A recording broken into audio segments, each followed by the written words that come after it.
네, 이제 나경원 의원이 나와서 발언을 하는데요. 이것도 들어보시겠습니다. 지금 저희가 해야 될 것은 어떻게 하면 이 대한민국 바로 반듯하게 세울 것이냐, 이것을 생각해야 될 때라고 생각을 합니다. 저는 그 첫 번째는 새누리당이 반성하고 또 반성해야 된다고 생각을 합니다. 그리고 그런 의미에서 저는 새누리당이 이제 발전적 해체를 통한 재창당해야 된다고 생각을 합니다. 무슨 말씀이냐? 새누리당은 보수정당입니다. 보수의 가장 중요한 가치가 뭡니까? 민주주의와 법치주의입니다. 이번 사태는 민주주의와 법치주의의 조종을 울린 사태입니다. 결국 민주주의와 법치주의를 부정하고 국정을 농단시킨 이 사건에 우리는 방조자가 되고 말았습니다. 우리가 초기부터, 사실 이 사건 초기부터 우리의 대응은 사실 국정감사 기간 내내 증인 채택 안 했고, 또 엊그저께 우리 긴급 현안 질의에서 새누리당 지도부가 판단해서 그렇게 했다고 하지만 질의조차도 못했습니다. 저희는 보수의 가치를 부정하는 데 방조자가 되고 만 것입니다. 두 번째로 저는 새누리당이 이제는 공당으로 쓸 모습을 갖추고 있지 못하다고 생각을 합니다. 이미 새누리당은 19대, 20대 총선을 거쳐서 사당화된 부분이 있고 그동안 새누리당의 운영이 사당화되고 말았습니다. 그래서 이러한 두 가지 의미로 새누리당은 이제 발전적 해체를 통한 재창당을 해야 된다. 그래서 정말 우리 대한민국의 보수 가치를 소중히 하는 사람들의 그릇이 되어야 되고요. 그들의 언덕이 되어야 됩니다. 대한민국의 합리적 중도 보수를 담아낼 수 있고 신뢰를 얻을 수 있는 우리 새누리당의 재창당이 필요할 시점이라고 생각을 합니다. 두 번째로 네, 지금 이제 나경원 의원 얘기는 새누리당 발전적 해체, 재창당해야 된다. 이렇게 얘기했거든요. 이건 또 어떻게 보십니까? 이게 진작에 나왔어야 되는 얘기가 이제 한 2주 만에 나왔다는 얘기라고 볼 수 있는데요. 늦었다 이런 얘기죠. 늦어도 한참 늦었죠. 그럼에도 불구하고 이제라도 저런 얘기가 나오는 거 좀 다행으로 보입니다. 그동안 새누리당이 보여줬던 최순실 사태에 대한 행동들이 국민적 분노를 자아내기에 아주 조금도 부족함이 없었고요. 지난 정기국회 때 새누리당이 이정현 대표는 단식 투쟁하고 전 국회의원들이 나서갖고서는 국정감사를 보이콧했는데 그 이면에 있었던 얘기들, 사실 정세균 의장을 향한 모습들이 있었지만 결국 시간이 지나서 돌아보니까 최순실 사태와 연관이 없다라고 말하기도 또 부족함이 없는 상황에 이르렀기 때문에 국민들이 바라보는 얘기를 좀 더 해도 되나요? 예. 최순실 사태와 공범이 아니냐라는 얘기까지 나오고 있는 상황이기 때문에 지금 당 창당 이내로 지지율이 17%, 가장 최저 지지율을 기록하고 있는데 예. 이게 끝이 아니라 현 사태를 해결하지 못한다면 앞으로의 지지율은 훨씬 더 낮아질 수밖에 없는, 지지율이 낮아지는 것뿐만이 아니라 당 자체로서의 의미를 갖지 못하는 상황이 올 수 있습니다. 그렇다면 지금까지 당의 주인으로 있었던 사람들의 목소리를 말로만 할 것이 아니라 행동으로 보여줘야 되거든요. 과거의 천막당사 다들 기억나실 건데 그 당시 사태와 지금의 사태가 언제가 더 위중합니까? 지금 국회에서 지금 저렇게 좋은 회의실에서 회의하고 있을 때인가요? 예. 당장 모든 것들에 대한 발전적 혜택을 주장하신다라면 모든 것들을 다 끌어내고 천막당사를 칠 정신으로 나와야 되고요. 지금 새누리당의 지금 이 순간에도 국가의 국민의 세금을 있는 정당이 국고보조금이 들어가고 있는데 이 모든 것들 새누리당이 정말 국민들의 신뢰를 거듭해서 회복할 수 있는 당으로 나갈 때까지는 단 한 푼의 보조금도 받지 않겠다 등등에 더 나가서 국민들의 마음을 울릴 수 있을 만한 행동들이 뒤따라야 됩니다. 그렇기 때문에 재창당을 하기 위한 나름대로의 선언문이 됐든 합의된 뭔가의 모습들을 담아낼 수 있는 행동들이 반드시 필요한 시점이 왔고 오늘의 저 회의를 기점으로 뭔가의 결과물이 좀 나오기를 기대해 봅니다. 예. 저렇게 아주 원론적인 얘기들 가지고 또 한 일주일 가면 또 촛불 집회 있고 그게 무슨 의미가 있습니까? 정말 저런 생각을 갖고 있다고 그러면 새누리당 안에 당원 당규가 있어요. 거기에 보면 당원 정지시킬 수도 있고 출당 조치도 시킬 수가 있어요. 그러면 새를 모아서 그렇게 해야 되는 거고요. 그리고 비례의원들 중에 책임감 느끼는 분들은 저는 사퇴해야 된다고 보고 그런 어떤 행동이 있어야지 새누리당을 좀 믿고 가지. 지금까지 거의 방조 수준, 거의가 아니라 방조를 했죠. 또 도와준 의원들도 있어요. 지금 누가 봐도 이상한 두 재단의 설립에 대해서 극구 은폐를 해주고 엄폐를 해준 사람들이 있단 말이에요. 그게 누군지 다 알아요, 국민들은. 예. 그런 사람들은 한 말로 진짜 탈당도 좀 약하죠, 저런 거는. 자진해서 저는 국회의원직이라도 던져야 된다고 봅니다. 그리고 저기서 대선 후보들 중에 나는 이번에 대선에 나가지 않지만 이렇게 지금 새누리당에서 이렇게 하겠다라는 자기 희생도 보여줘야 되는 거고요. 다 하나씩 자기는 꿰차고, 죄송합니다. 격해서. 뭐 자기 거 하나 희생 안 하면서 무슨 발전적 혜택을 저는 합니까? 그동안 네, 이제 유승민 의원이 이제 발언하기 시작했습니다. 이것도 친박, 들어보시겠습니다. 비박 분열로 비칠까봐 발언을 많이 자제해 왔습니다. 오늘 모임도 친박, 비박 따로 나누어서 만나는 모임이 아니라 모든 분들이 다 오는 모임이었으면 좋겠다 이런 생각으로 왔는데 오늘 초선 의원님들이 오늘 이 자리에 못 오신 거는 저는 굉장히 좀 유감이라고 생각하고 몇 번 오신 분들 정말 감사드립니다. 간단하게만 말씀을 드리겠습니다. 지금은 대통령도 당도 모든 걸 내려놓아야 할 때라고 생각합니다. 대통령도 당도 모든 걸 그냥 던져버려야 할 때라고 생각을 합니다. 이런 식으로 계속 가면 국민들의 희생이 너무 클 것 같습니다. 대통령께서 이제는 개인을 생각할 게 아니라 국가를 생각하셔야 된다고 그렇게 저는 믿습니다. 저는 대통령의 결단을 다시 한번 촉구를 합니다. 우리 당 지도부도 이렇게 버티는 게 대통령 포함해서 누구에게도 도움이 안 된다고 생각을 합니다. 당이 대통령의 뜻을 다투는 당이 아니고 국민과 당원의 뜻을 다투는 그런 당이 되어야 하지 않겠습니까? 그래서 저는 당 지도부도 하루속히 결단해 주기를 강력하게 요구를 합니다. 지금 국민들께서 제일 원하는 것은 저는 정치혁명이라고 생각합니다.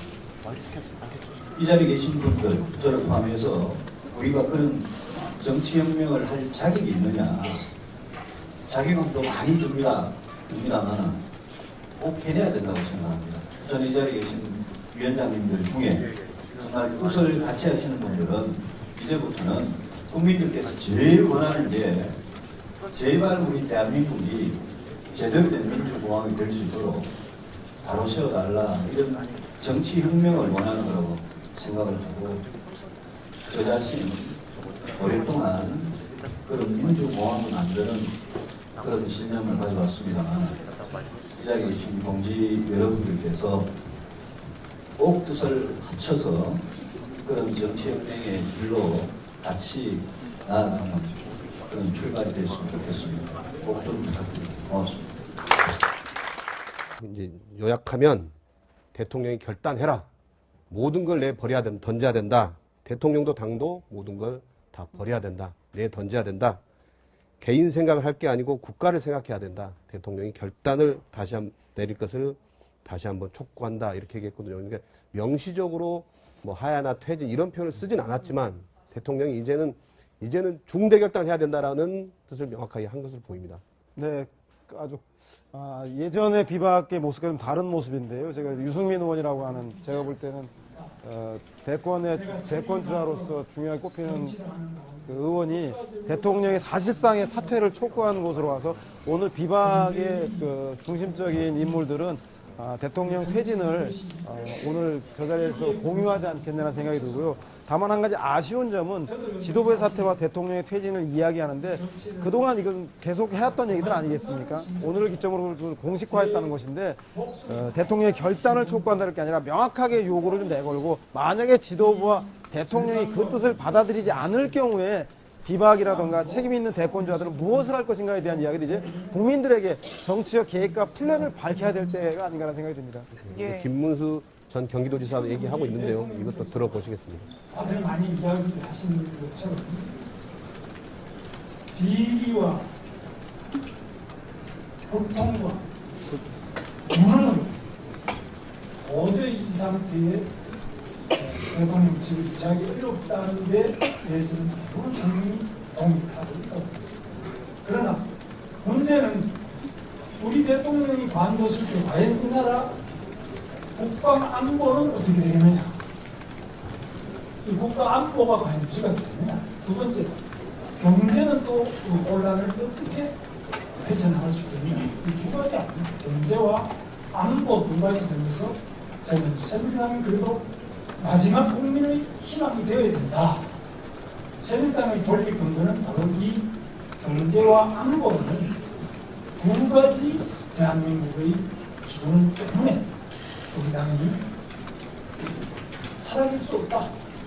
그러나 그동안 우리 대통령이 해오는 여러 가지 과정에서 많은 기회가 있었음에도 불구하고 우리가 못했기 때문에 지금 그 잘못된 점은 진심으로 방골탈때 심정으로 네, 이제 지금 어제 거대한 민심이 표출됐는데 새누리당 비박 내에서도 사실 의견이 통일이 안 되는 예. 상황인 것 같아요. 그러니까 유승민 의원이 먼저 대통령도 당도 모든 걸 내버려야 된다 이렇게 얘기했는데 이제 김문수 전 경기도지사 나와서 대통령이 관두면 국가안보는 어떡하냐. 대안이 안보와 있느냐. 경제는 도대체 어떡하냐. 이제 소위 대통령이 어떤 결단을 내리는 것 이건 안 된다. 이제 예. 이런 또 반대 얘기를 하고 있거든요. 그래서 야 이거 오늘 뭐 별로 기대할 것도 없다라는 이런 생각이 드는데 네, 결국 이제 비박계 뭐 김문수 전 지사 같은 경우는 비슷한 얘기를 얼마 전에도 했지 않습니까? 계속 해온 얘기고. 근데 비박계의 중심 인물 이렇게 본다면 결국 김무성 전 대표, 유승민 의원 뭐 이런 측면에서 본다면 저는 아까 유승민 의원의 이야기는 사실상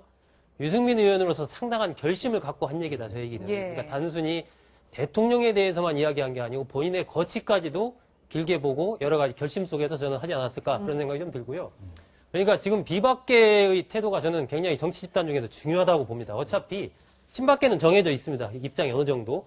이 야당도 입장이 어느 정도 정해져 있습니다. 문제는 이 비박계라는 이 정치 집단들이 정치 집단이라고 할 수 있을지는 모르겠지만 어쨌건 이 비박계가 만약에 새누리당을 탈당해서 별도의 어떤 결사체를 만든다니 이런다면은 지금 현재 난제로 부닥쳐 있는 여러 가지 부분들이 해결될 수가 있습니다. 예를 들면 대통령의 탄핵과 관련된 부분에서 지금 본다면 야권이 다 합쳐도 171석이니까 예. 200석까지 가려면 29석이 부족하거든요.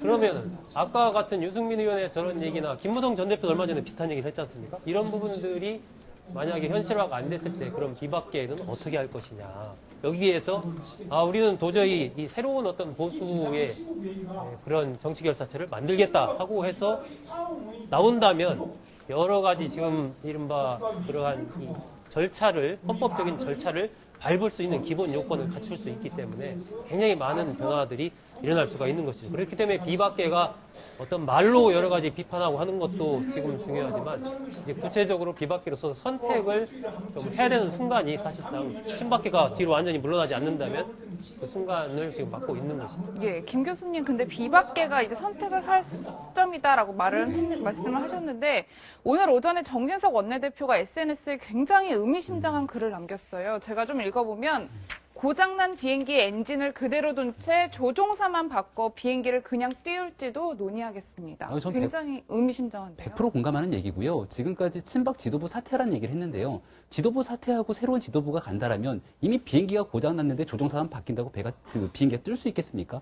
아주 적절한 표현이기 때문에 그렇기 때문에 완벽한 당의 해체 후에 재창당을 가기 위한 과정들이 필요하다는 얘기들이 나오는 거고요. 예. 지금 이 시점에서 저는 아까 소양훈 소장의 말씀에 거의 전적으로 동의하는 측면들이 있는데요. 비박계의 선택이 중요한 이유 중에 하나가 결국은 대통령이 어떠한 결단을 내리는 과정 속에서 스스로 무언가를 하기에는 이미 너무 어려운 시점에 왔다는 겁니다. 그걸 도와주기 위해서 아까 유승민 전 원내대표가 했던 얘기가 대통령이 책임 있는 결단을 촉구한다라고 얘기했는데 한 두 가지 정도로 나눠볼 수 있겠죠. 하야. 근데 즉각적인 하야는 60일 이내 선거 때문에 어렵다라면 최근에 나오는 게 안전적이고 점진적으로 하야라는 과정을 거치면서 선거할 수 있는 시간을 줘라라는 거고. 예. 근데 그 시간을 주기 위한 하야를 결정하더라도 그 선거에 대한 여야의 합의가 필요하기 때문에 혼자서 결정할 수 있는 상황이 아닙니다. 그리고 두 번째는 완벽한 이선 후퇴인데 완벽한 이선 후퇴 이후에 어떤 식의 국정 운정을 할지에 대해서도 여야 간 협의가 필요한 거라 절대로 지금 상황에서 대통령 혼자 결단할 수 있는 상황이 아닙니다. 예. 그렇다면 여기서 남는 선택은 딱 한 가지. 헌정 질서에 의해서 탄핵 조차를 갈 수밖에 없고 비박계 입장에서도 얼마 전에 하태경 의원이 이제는 탄핵에 대한 논의를 할 때가 왔다라고 이야기를 하고 있거든요. 예. 아마 오늘의 저 논의가 끝나고 나면 여러 가지 백가쟁명식의 이야기들이 쏟아져 나오겠지만 전국을 풀어내기 위한 단 하나의 해법이 있다라면 결국은 탄핵으로 갈 수밖에 없는 상황이 오지 않겠냐. 그래서 탄핵을 찬성하느냐 반대하느냐에 대한 그 사건의 계기로 새누리당은 결정적인 분화의 측면을 맞을 수도 있다는 생각이 듭니다. 예. 야당으로서는 사실상 탄핵을 먼저 꺼내기에는 상당히 정치적 부담이 있습니다. 네. 결국 그 대통령 탄핵의 과실을 반사이익을 야당이 누리려고 정략적으로 접근하는 거 아니냐라고 할 수 있기 때문에 사실상 비박의 탄핵 카드를 드는 것은 그 말씀하신 대로 실제로 그 대통령을 하야로 이르게 하는 가장 결정적인 국면이 되는데 문제는 저렇게 어쩌면 친박이나 대통령이 탄핵 유발자라고 할 정도로 스스로 물러나가지 않겠다.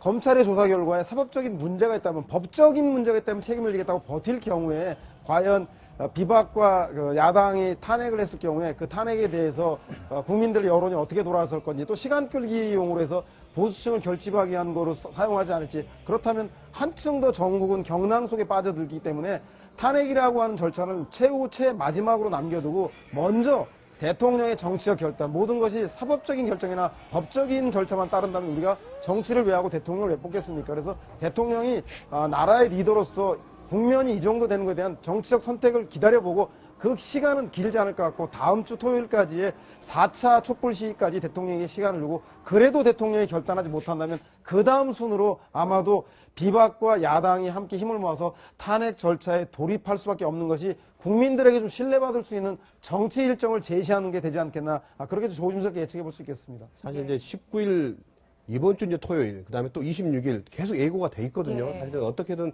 그러면서 이제 국민들 심정은 빨리 이제 수습돼야 되는 거 아니냐. 이 사태가 언제까지 이렇게 갈 것이냐. 이게 제일 또 걱정스러운 부분이거든요. 그래서 뭐 질서 있는 하야, 예를 들어 뭐 하야선을 먼저 한 다음에 과도내각 만들고 뭐 조기대전을 한다든지. 근데 이제 탄핵은 사실은 그런 게 안 됐을 때 결국 이제 탄핵을 또 나올 수도 있는데 사실 탄핵 소추하게 되면 국회 의결하고 통과돼도 180일. 예. 또 헌법재판소에서 판단해야 되고 사실 그 기간도 실은 이제 노무현 대통령 같은 경우도 한 3개월 정도 그 헌법재판소에 있지 않았습니까? 2개월인가요? 그러니까 그 기간 동안 또 어떤 이런 걸 감안하면 야, 탄핵도 사실 좀 복잡하지 않느냐 이게 이 상황